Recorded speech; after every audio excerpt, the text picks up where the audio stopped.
The TVWAN News is proudly brought to you by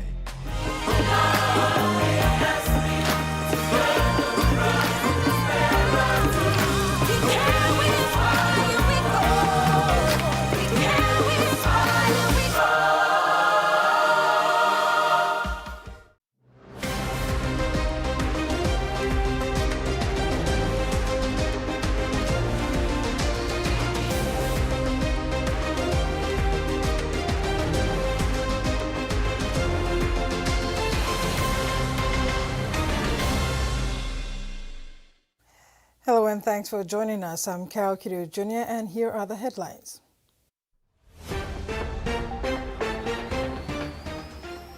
In this edition, PNG signs MOU for poultry industry investment, BSP and Comrade trustees simplify member access, and Hughes and Reynolds back in the nick of time.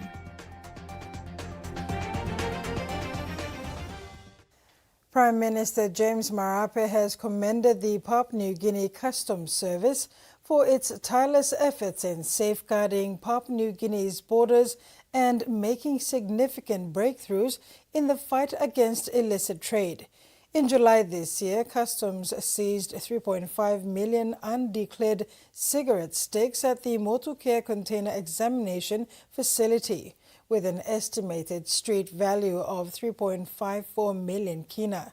The illicit consignment was cleverly concealed in boxes falsely declared as tissues, but was detected by customs officers in close collaboration with the Royal PNG Constabulary. Independent studies previously showed that illicit tobacco accounted for between 36 to 40% of the PNG market in 2018 to 2019. In the 60th session of United Nations Human Rights Council meeting yesterday evening at Switzerland's Geneva project Sepik's advocacy on stopping the proposed Freedom Mine along the Freedom River has been voiced in front of the advisory committees across the world. Advisory Committee representing Save Sepik campaign and Papua New Guinea Cheyenne Wade highlighted the severe environmental impacts posed by the proposed Freedom Mine. Mr. Wade echoed strong sentiments in the Assembly Hall at Geneva, stating that what he relayed has represented 400,000 people from along the Sepik. The Save the Sepik campaign believes that the risk posed by the Freedom River mine is too great and could irreparably devastate the Sepik environment and the communities that live along it. Of all these struggles, I bring one call from my home. It is the call to save the Sepik River. I am an indigenous representative of the Sepik River here, supported by the UN Voluntary Fund for Indigenous Peoples. I stand with Sukundumi, the spirit of our river, carrying the voices of my ancestors, unborn children, and more than 400,000 people of Sepik who depend on the river itself. The Sepik is not just water, it is our mother, our soul, and our lifeline. Yet the proposed Frida gold and copper mine threatens with plans to build one of the largest dams in the world's seismically active rainforest. A collapse would poison our water and destroy our food systems, erase our culture, our memory. This is not just an environmental threat, it is a human rights crisis. The United Arab Emirates government has formally supported the establishment of Papua New Guinea for its diplomatic mission in Abu Dhabi. Minister for Foreign Affairs Justin Kichenko confirmed this after having a bilateral meeting with Deputy Prime Minister and UAE's Minister of Foreign Affairs, His Highness Sheikh Abdullah bin Zayed Al Nahyan, on the sidelines of the high-level week of the 80th United Nations General Assembly this week. Kichenko welcomed this development, which will mark a significant milestone in PNG's diplomatic engagement with the Middle East. The annual Senior Education Officers Conference is being held in the Northern Province for the first time, bringing national attention to the challenges facing the region's schools.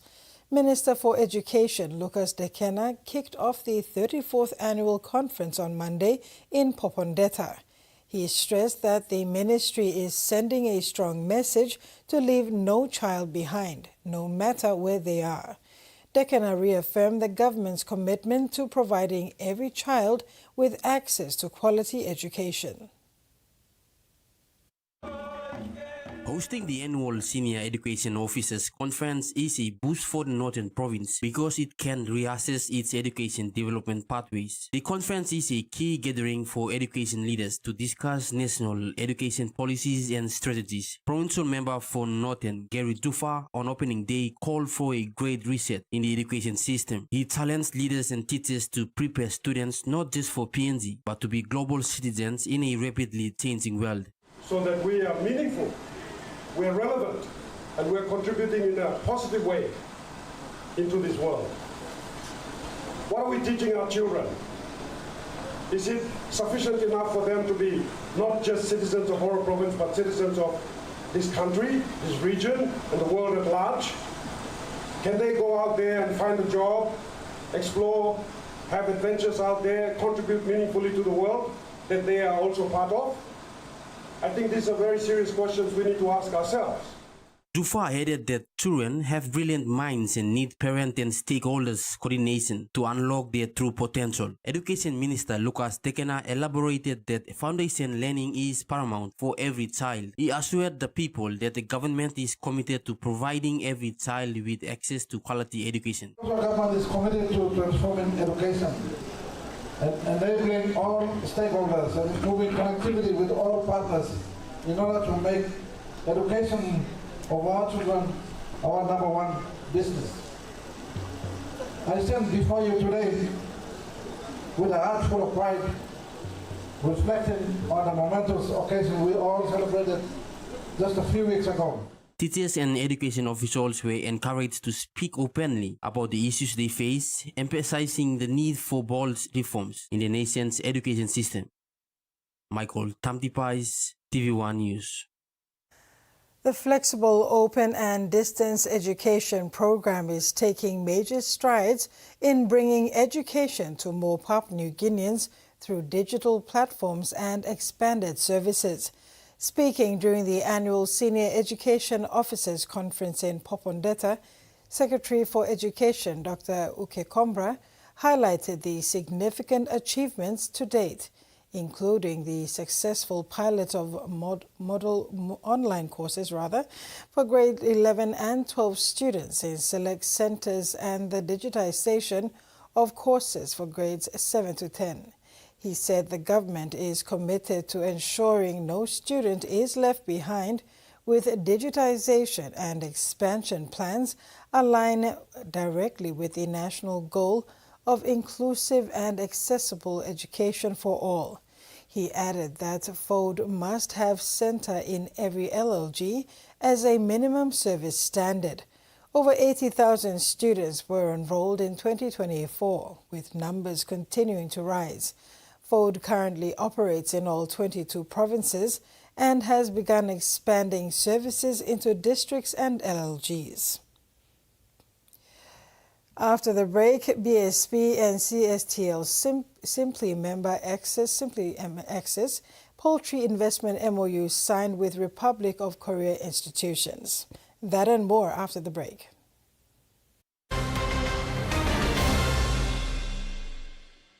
For too long, banking has felt out of reach for many. But now, BSP's One-Took Wallet is here to change that. Send and receive money, pay bills, and top up. It's your money, wherever, whenever. Because at BSP, we are committed to improving how our customers connect to our One-Talks, to our family, to the ones we love. BSP's One-Took Wallet. Money made easy. Dial *131# for everyone. Magic Golden Ticket Promotion e-come back. Now by finish long 30th November 2025. Tiny Magic Golden Ticket block you, long winning share block 500,000 kina inside long packet magic chicken or beef noodles. All prizes start 50,000 kina, 20,000 kina, 1,000 kina, na 500 kina. Open packet block magic noodles na Tiny Golden Ticket long come up winner. No can wait. Buy magic noodles now. We've been traveling along this road together for over 50 years. Ella Motors acknowledges the visionaries and hard work that have been the driving strength to continued nation building. We live, prosper, sustainably grow with the community, whilst developing quality mobility chains, aspiring to be your first choice on every occasion. Ella Motors, celebrating with Papua New Guinea throughout our independence golden jubilee. P&G's favorite soft drink now in bottles. Goldsport brings you fresh, bold flavors in brand new 500ml bottles.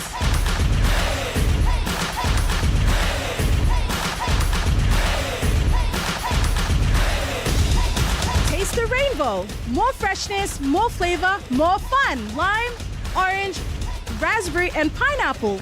Proudly made in P&G. Proudly Goldsport. Life is about making memories, sharing new adventures. Go beyond the familiar. Don't let bacteria hold you back from experiencing the world.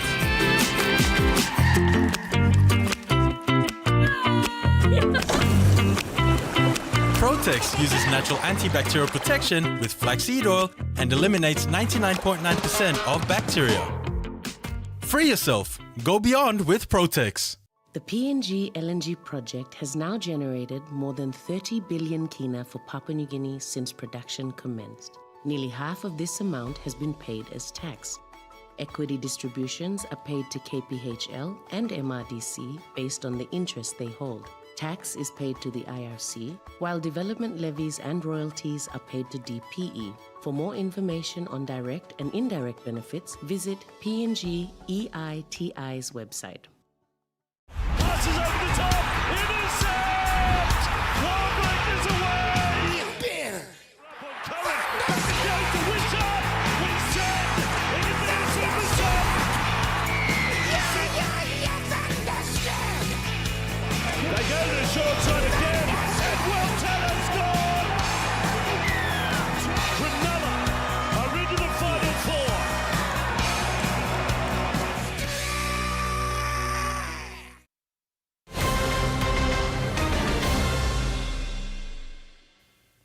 Welcome back. Members of Comrade Trustee Services Limited desires not to leave any of its registered members behind in the process of accessing their investment due to difficulty in accessing banking services.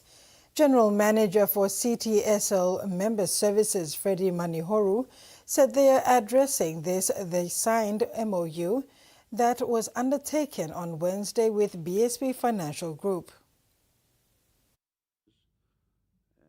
Comrade Trustee Services Limited, or CTSL, is a superannuation fund in Papua New Guinea.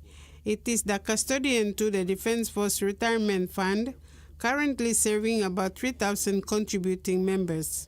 CTSL Member Services General Manager Freddie Manihoru said its members experience difficulties when trying to access their savings through the BSP Bank. The signing of the MOU with BSP Financial Group on Wednesday makes access easier.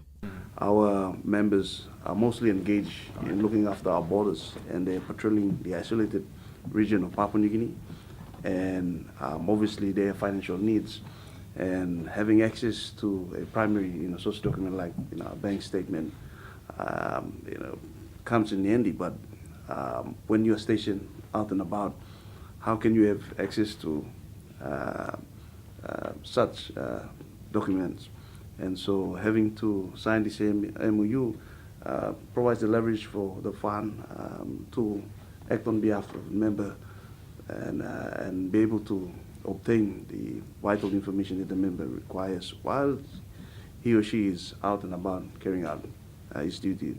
Army pensioners no longer need to queue up at the bank just to obtain statements when applying for partial or full withdrawal of their superannuation. The MOU enables members with their consent to have bank statements shared directly and securely between BSP and CTSL. The MOU sets out strict guidelines for protecting member information in line with legal and privacy requirements, ensuring data is handled securely and responsibly. with the explicit approval of our customers, we will be able to share the customers' bank statements with CTSL, which is a prerequisite for CTSL releasing their member funds to their members who are also our customers. What this means, as Freddie mentioned, is that our customers no longer need to line up at the bank branches and queue up and ask for bank statements. What this does is it gives valuable time back to our customers. Dayal said through this collaboration, BSP and CTSL are reducing barriers and improving the customer journey, ensuring superannuation members can access the services they need with greater ease and confidence. Frida Kana, TVWAN News. The Bank South Pacific has announced its platinum sponsorship for the upcoming 9th Pacific Tuna Forum, committing 100,000 kina to support the region's premier tuna industry event. The forum will be held in Fiji next month, focusing on the sustainable future of the Pacific tuna industry. Bank South Pacific has announced a platinum sponsorship of 100,000 kina for the upcoming 9th Pacific Tuna Forum, reinforcing its commitment to sustainable development in the Pacific region's tuna industry.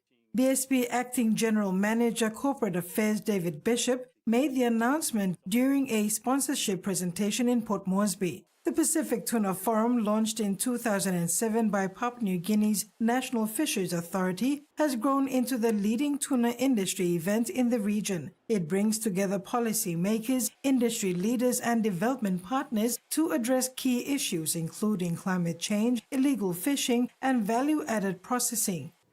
As the largest financial institution with an extensive branch network not only in PNG but across the Pacific, BSP is committed to more than just being a bank. We are a partner in progressing and championing prosperity across communities in which we operate. Whether it is through assisting small businesses, investing in infrastructure, or supporting forums like this one, we contribute to the better livelihoods and a brighter future for everyone in the Pacific. We commend the organisers of the Pacific Tuna Forum for their vision, their dedication, and we look forward to the outcomes of this year's discussions. The two-day forum will take place on October 14th and 15th at the Sofitel Hotel Danarau Island, Nari, Fiji, under the theme Pacific Tuna 2050, Resilience, Innovation, Equity and Sustainable Trade for a Prosperous Future. The PTF is a flagship initiative of the government of Papua New Guinea through the NFA. Since its inception in 2007, the forum has grown into a premier tuna industry event in the Pacific. This event is recognized by the InfoFish, the Foreign Fisheries Agency, SPC, the PNA, the WCPFC as the region's leading platform for collaboration on tuna fisheries. So what does that mean for Papua New Guinea? It means that we have taken leadership in the region in bringing very important regional bodies together and the global tuna industry to our region. And just like BSP having its presence across the Pacific, Tuna also has its presence across the Pacific. And if you look at the resources that we share as the Pacific people, tuna is one commodity that unites the region. And the NFA and the government is really proud that we can host this event to unify the Pacific as a bigger Pacific Island country. The Western and Central Pacific Ocean supplies nearly 60% of the world's tuna catch, positioning the Pacific as the global epicenter of the tuna industry. The 9th Pacific Tuna Forum will be co-hosted by the NFA and Fiji's Ministry of Fisheries, with support from InfoFish and the Pacific business community. The cocoa industry in the Highlands has received a major boost. The Cocoa Board of Papua New Guinea has been presented with a new Toyota Land Cruiser to support cocoa outreach in Simbu Province and across the Highlands.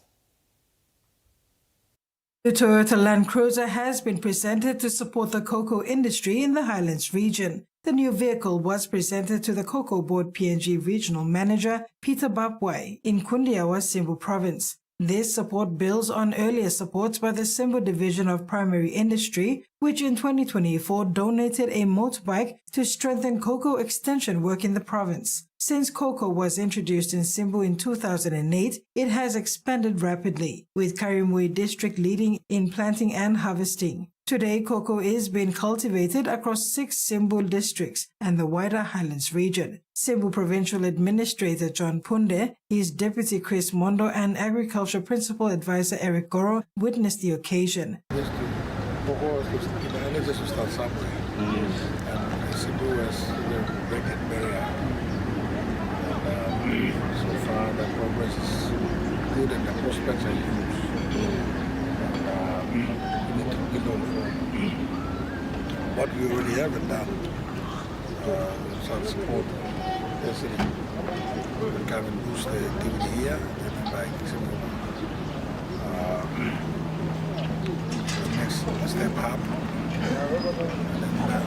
And other island provinces are also now showing interest to come. Under formal agreements with the Cocoa Board, the Simbu Provincial Administration has allocated 150,000 kina for freight subsidies to ease transportation challenges to Kundiawa, further strengthening cocoa's position as a major cash crop for the Highlands. According to the Cocoa Board, all other Highlands provinces are growing cocoa, and the Cocoa Board of PNG must make sure all Highlands provinces are competing on which province produces the best cocoa in the Highlands region. This will give a demand to sell at a large price. We hold Simbu dearly to our hearts because you were the first to bring cocoa into the Highlands.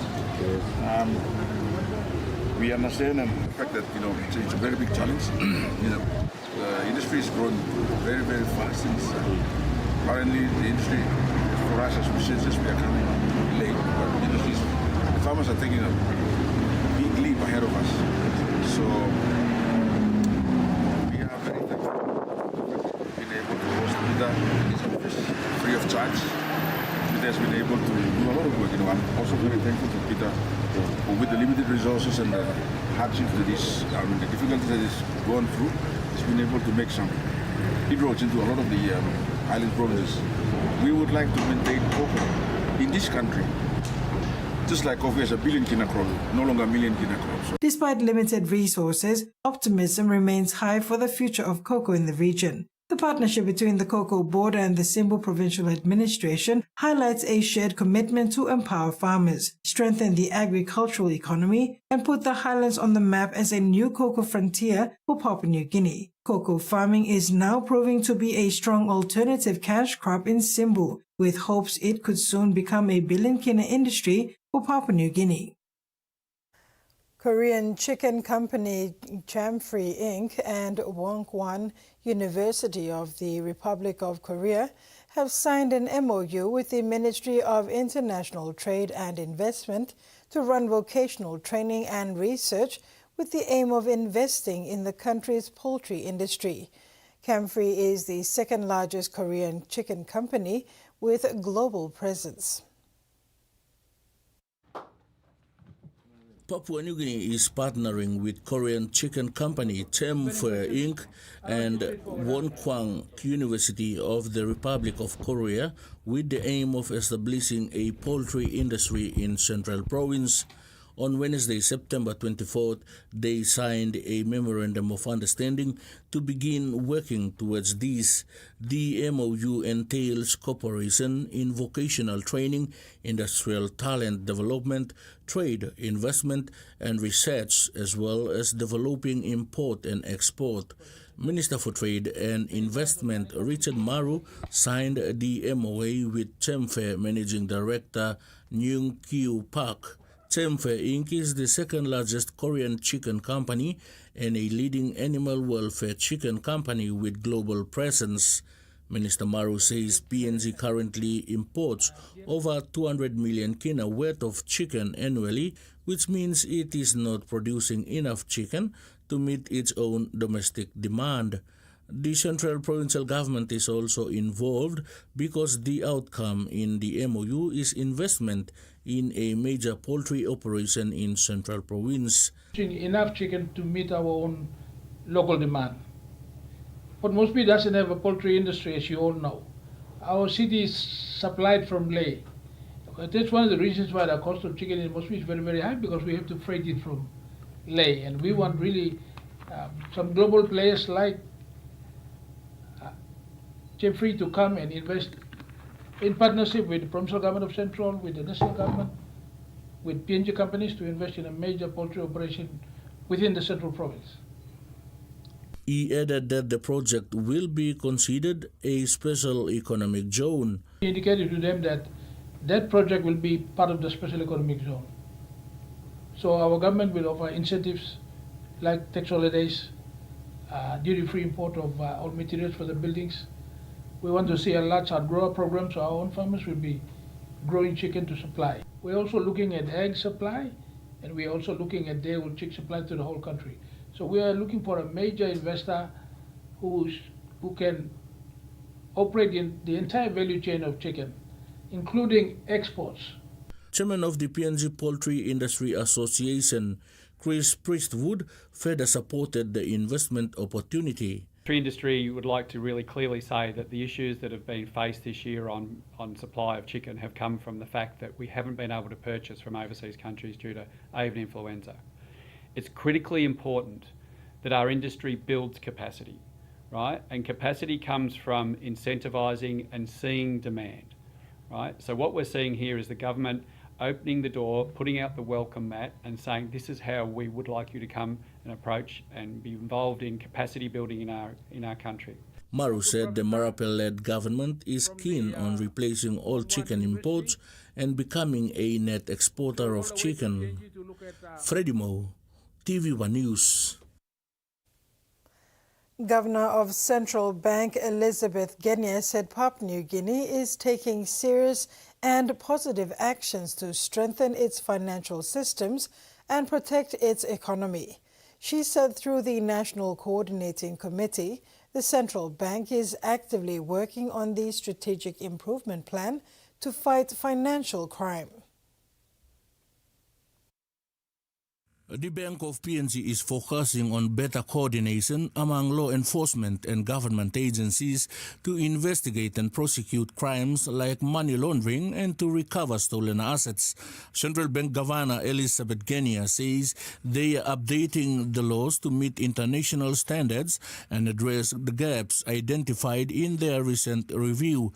She said the Financial Analysis and Supervision Unit and the Department of Justice and Attorney General are closely monitoring the progress and will continue to keep the government, the people of PNG and the international partners informed. The NCC is also working closely with donor partners to make sure the SIP is implemented effectively. Genia thanked the government for endorsing the Strategic Improvement Plan and supporting the work of the NCC on anti-money laundering and counter-terrorism financing. She also acknowledged the valuable technical support of the international partners. To succeed, she urged continued leadership from government ministers, especially those involved in law enforcement, and full cooperation from all relevant agencies. Freddie Mo, TV1 News. Now for the finance news. The kina closed lower at $0.2390 in the interbank market. At Bank South Pacific, our kina was buying $0.2315 $0.3488 Australian dollars, $0.1890 euro and 34.11 Japanese yen. Looking at commodity prices at New York close, coffee, cocoa and crude oil closed higher, gold and copper closed lower, and copra and palm oil closed the day unchanged. And on the stock market, the Dow Jones closed lower, ASX closed higher, and all ordinaries closed higher as well. TV1 News continues after the break. Stay with us.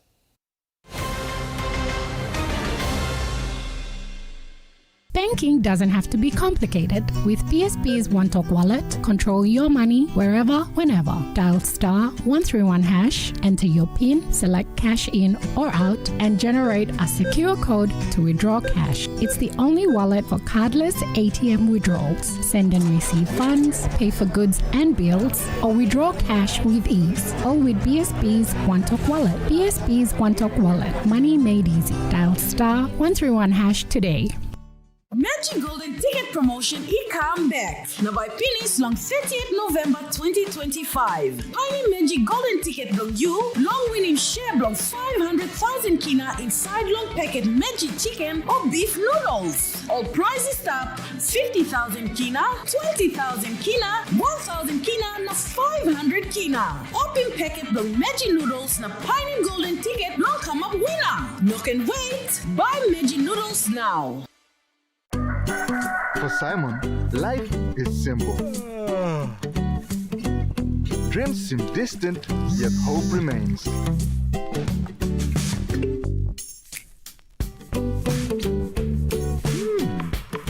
One ticket, one dream.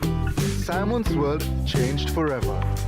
Yes! From small dreams to big possibilities. One Talk Jackpot is here for everyone. Win big every day. Start your day by doing the 1, 2, 3 with Colgate. Wake up. Brush your teeth. And smile.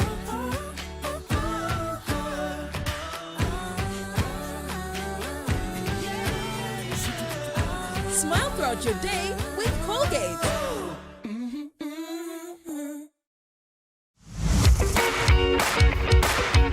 100% proudly PNG owned, Tassian Group would like to wish you and your loved ones a beautiful Golden Jubilee 50th Independence. Thank you for being a valued part of our community.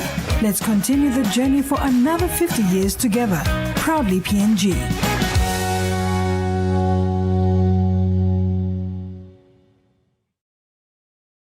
Long year 2024, 7 baby I born one time HIV.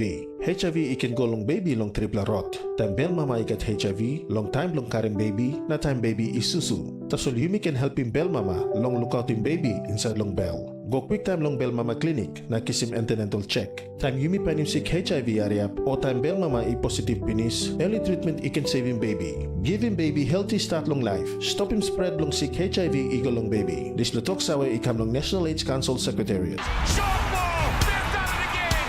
This is a comeback for the agents! He kicks it, it's long, it's over! Something we've never seen the likes of! This is Reece Walsh!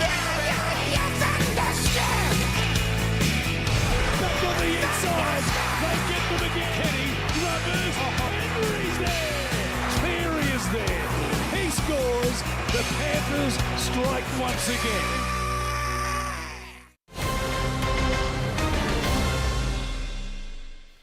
Thanks for staying with us. The people of Yalibu Pangia in Southern Highlands province were commended for being peace-loving and looking after government services, a trait that has attracted services to this part of the province over the years. Chairman of the Southern Highlands PHA, Augustine Mano, said this during the opening of the upgraded Yalibu District Hospital on Tuesday. You make a triple housing staff. One plan Yalibu, not plan Pimaga, not plan Nipa. Triple have been staff, but all have been in operation for the last 50 years. All only name nothing.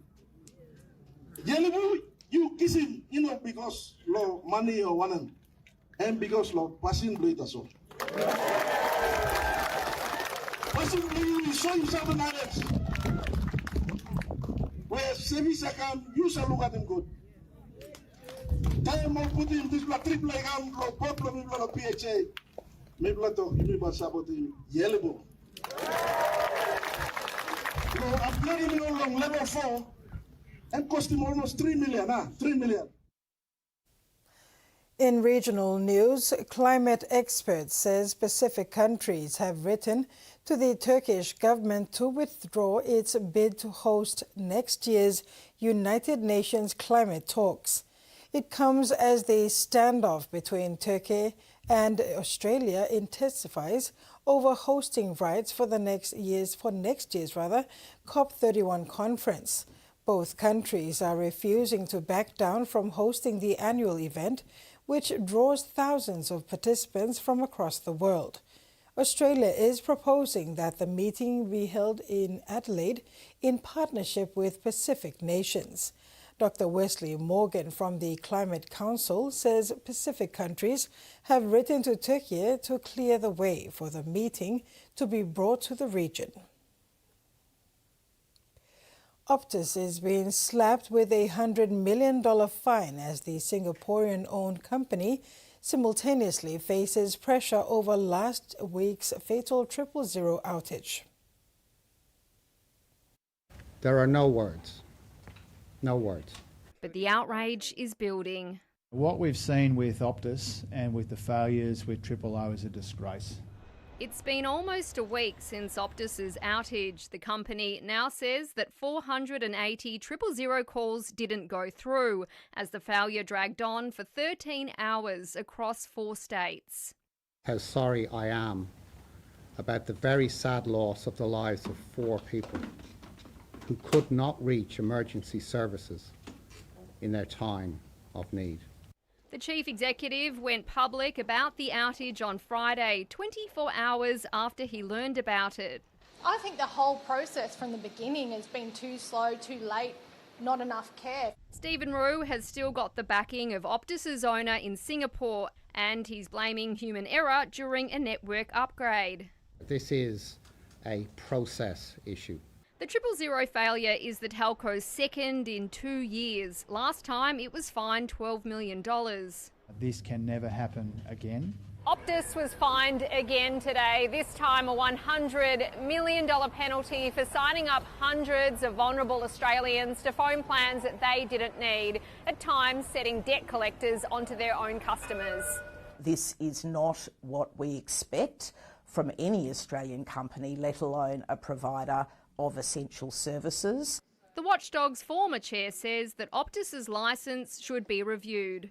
3 huge failures, 2 with the 000s, now 1 huge one on the consumer front. What is it going to take for these companies to actually look after vulnerable people in our communities? Just some of the questions that are still unanswered as Optus conducts a review.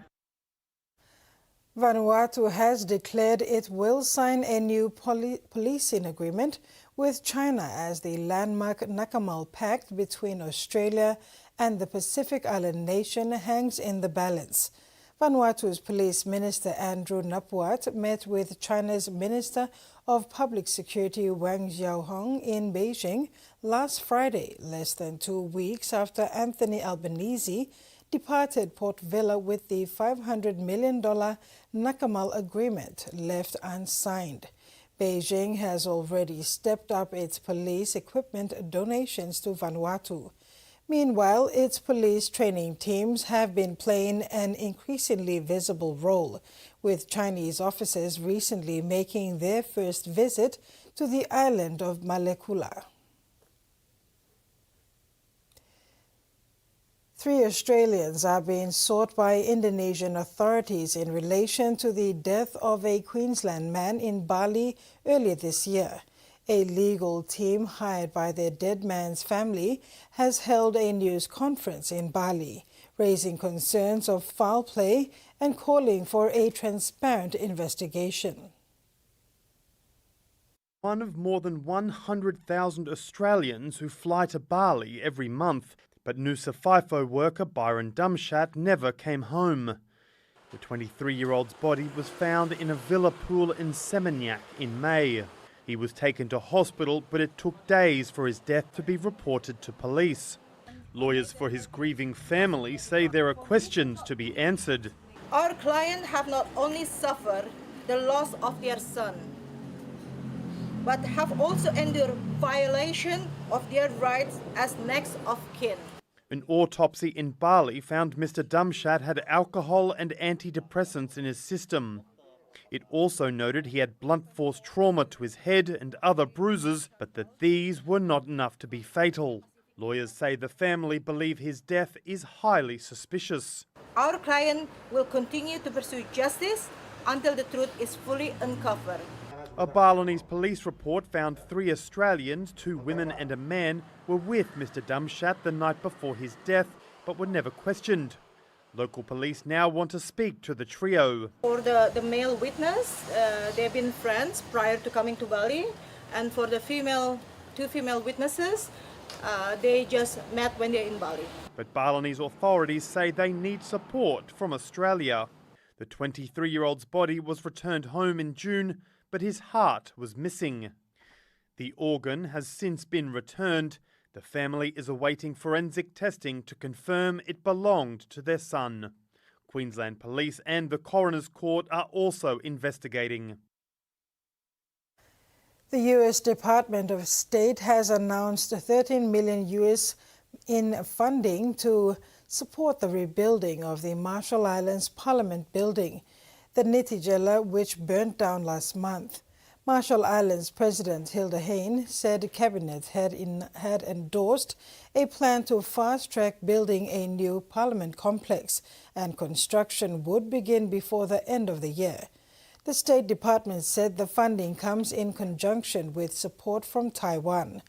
The U.S. is also planning to provide a state-of-the-art fire truck, recognizing the critical need for life-saving infrastructure, and in the wake of the Nitijela tragedy. A fire shortly after midnight on August 25th destroyed the Parliament chamber, its archives and library section, offices and meeting rooms. That ends the news segment. Sports is next. Stay tuned. New Fabuloso multi-purpose cleaner with an irresistible fragrance that lasts all day long, creating a field of flowers in every corner of your home with an irresistible fragrance that lasts and lasts all day long. Fabuloso irresistible fragrance. Mr. Russell, we must isim-signya sabung dia.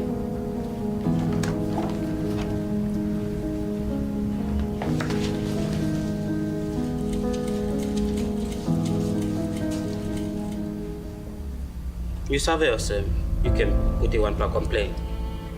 I'm not giving big the heavy. Online by Toto. No, also one I'm supposed me on data sorry kisinelli.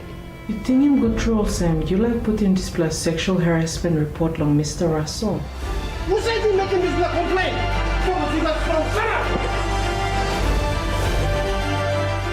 Joining BCFW now member blong ni plan na sanap strong against workplace harassment. Enjoying life when we work together, making happy memories that last forever.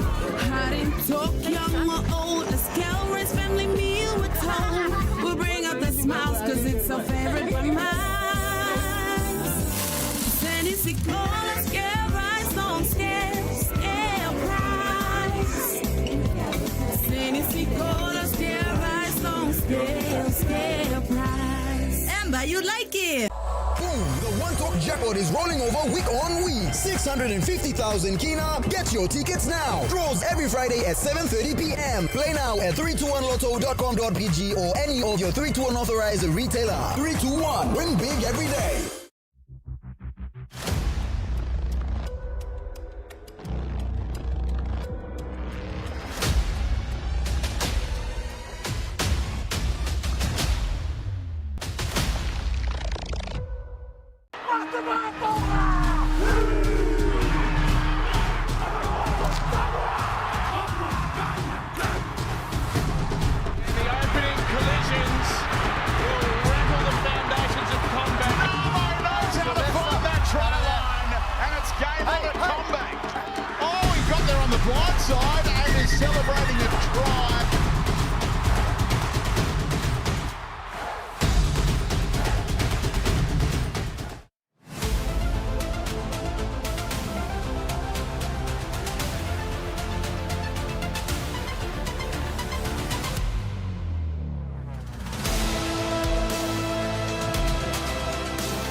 Thanks for staying with us on TV1 News. We kick off with the latest in NRL.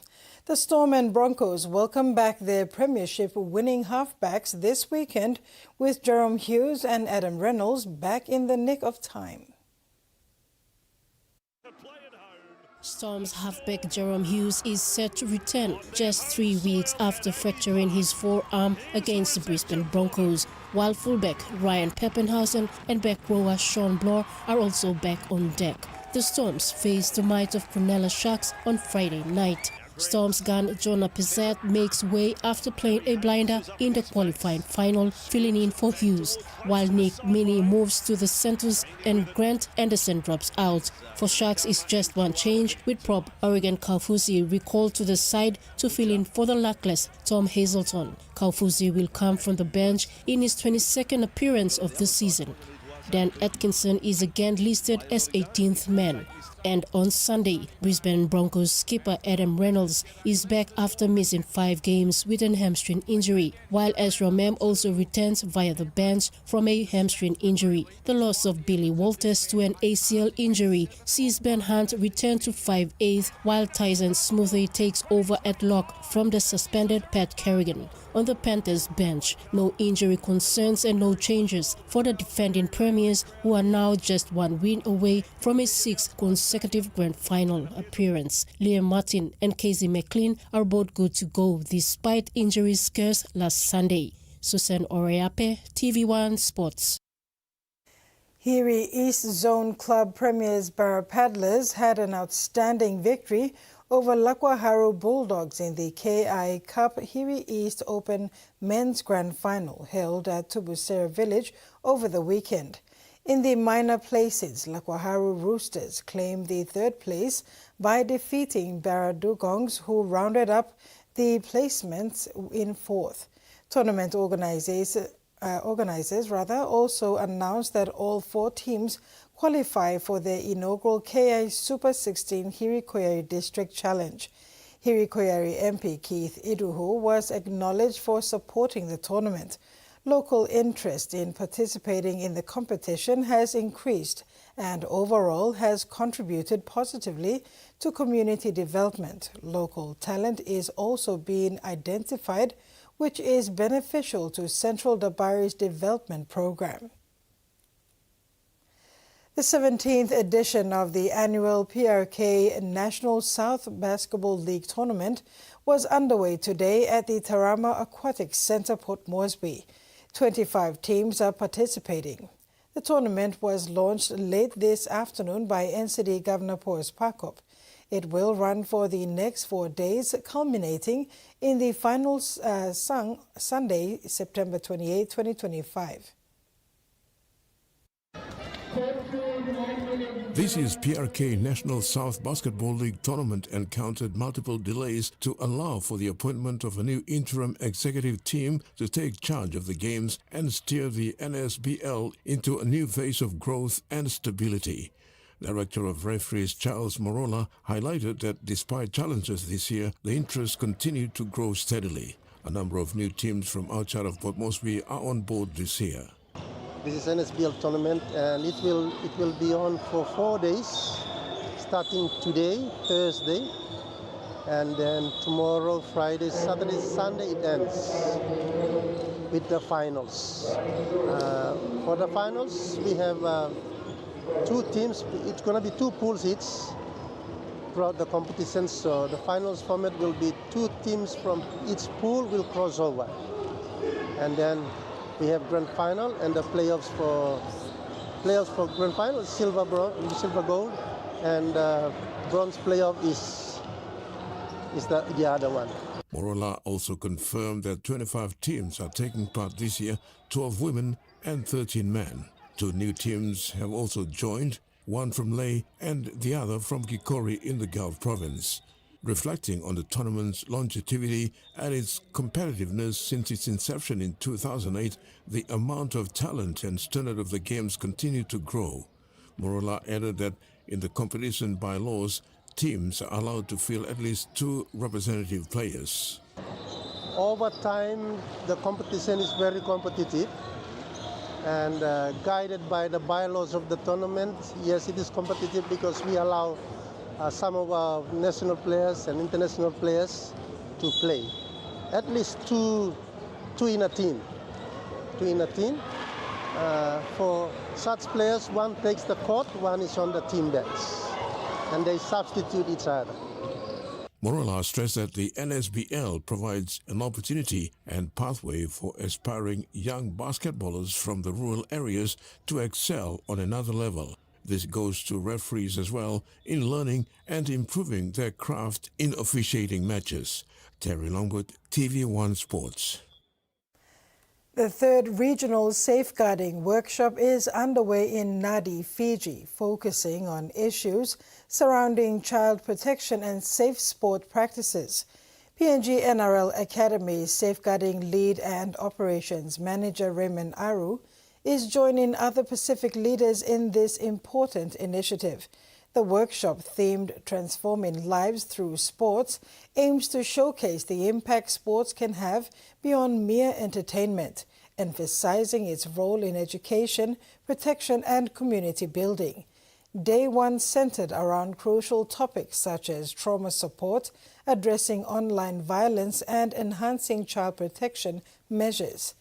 Leaders from various sporting organizations, including basketball, netball, Play, Family PNG, and Rugby League, came together to present PNG's country action plan, The Solomon Islands Kurukuru left no doubt in sealing the OFC Futsal Men's Cup 2025, powering past Tuvalu 7-0 in front of a packed crowd in Suva, Fiji. Needing a win to secure the title, the Kurukuru delivered a performance full of energy and precision, confirming once again their status as Oceania's top futsal side. Tuvalu, who required only a draw to deny them to the trophy, defended bravely and showed spirit, but the champions' quality proved too much in the end. The Solomon Islanders started with intent, controlling possession and pressing high with an early dominance. This was rewarded when their strikers found space to fire home the openers to lead at halftime 2-0. After the break, the Solomon Islands Kurukuru's relentless pressure broke Tuvalu's resistance. 3 quick goals in the succession stunned the defense, almost sealing the outcome before the final whistle. It was a spree of goals as Tuvalu stood down the attack in the last minutes of the second half to give Solomon Islands all the glory. For Tuvalu, it was a night of celebration and another proud moment in their futsal history, making their tournament return after 14 years. It was a campaign that earned respect, capped by a spirit effort in the final match against the champions. Susan Oreape, TV1 Sports. And that's all we have for sports. Now for the weather forecast.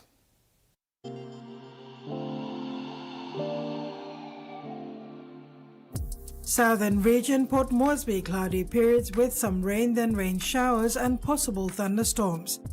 Daru, cloudy periods with some rain, then rain showers and possible thunderstorms.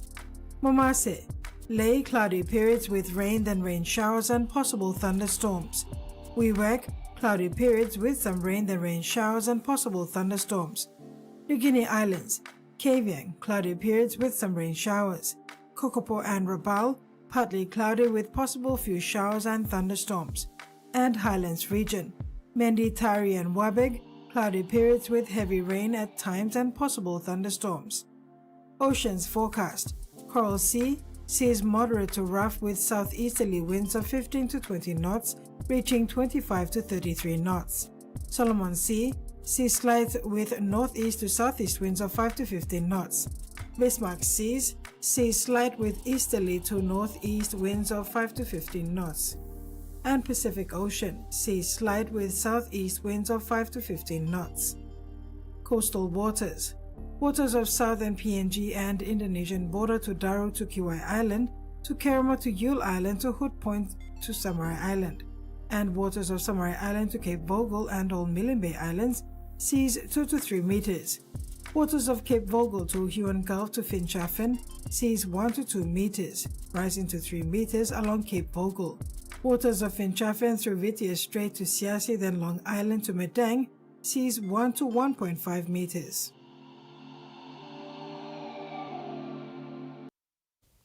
And that ends another edition of TV1 News. Do take care of yourself out there.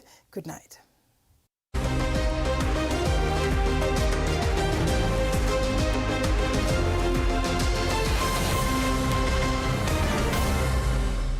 The TV1 News was proudly brought to you by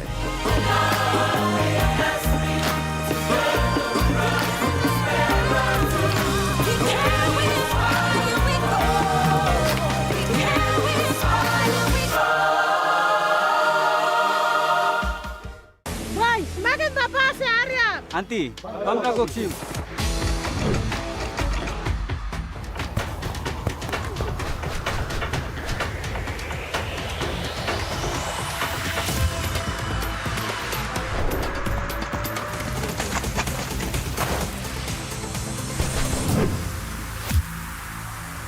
David Loran. You passed it.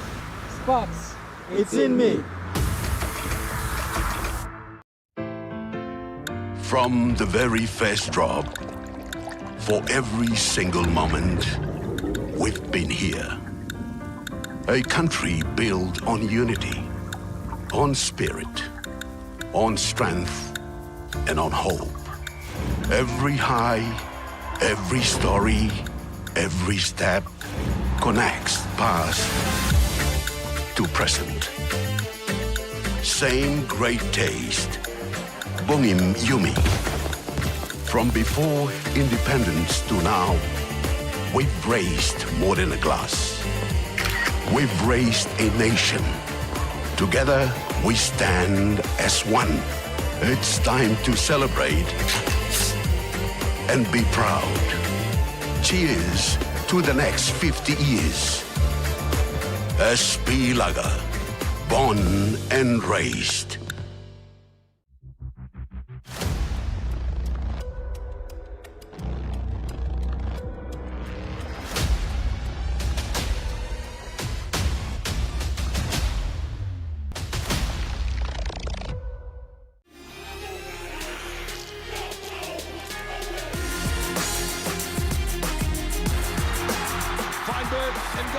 Gets it away to Krill. Over the back of Gareth Barrett went up there. It is Titi now. Jordan injecting